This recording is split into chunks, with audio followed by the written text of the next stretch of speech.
Another day of struggle for the rescue in Somalia as American troops prepare to move in. And feuding Somali warlords tell Dan Rather they will cooperate with the U.S. forces. This is the CBS Evening News. And this is Bob Schieffer reporting. Good evening. The United Nations ordered relief workers to leave two of the towns that have been hardest hit by Somalia's famine today because they said roving gunmen are simply making the areas too dangerous.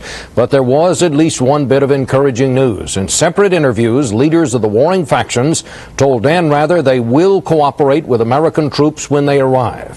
For that and the rest of the news in Somalia, we go to Dan, who's reporting tonight from Mogadishu.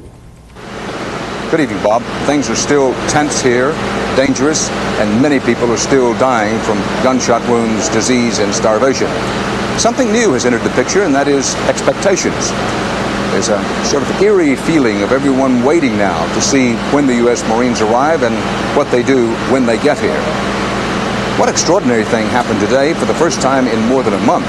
An effort was made to move some of the food out of the port just a short distance from here, food that in effect has been held hostage for ransom by the warring bandits that circle around here with all their guns.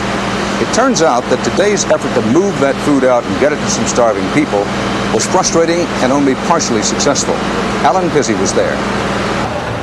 It started on schedule, porters heaving sacks of American sorghum and other relief aid onto ancient trucks in a warehouse as hot as a sauna. It took nearly a month of painful negotiation with rival warlords just to start moving a fraction of the 12,000 tons stuck here. Aid officials look to the Marines to speed things up. At the moment, we need to know when the Marines are coming in, and we need to know when the Marines are going to be effective on the ground, because Marines arriving here in Mogadishu, and perhaps going to the airport to secure the airport, doesn't mean to say that I have secure transport for the food going out. And there's a price to pay for every sack that moves, another reason for the Marines to take over.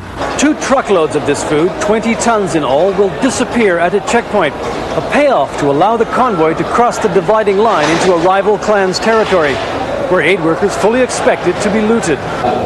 An official from the faction that rules this part of Mogadishu demanded extra payment even before the convoy tried to cross his lines. He said it was for his soldiers. Someone has to pay them.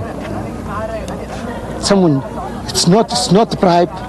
Then the lack of security guarantees from gunmen where the grain was headed stalled the convoy inside the port. And when nobody was looking, looters tried to make off with a sack of American sorghum. They made it about 50 yards and had to haul it back where it came from. I took it because I was hungry, the man said. He's still hungry and maybe a little sore. A few miles north, a French aid group has found its own way around security and looting problems.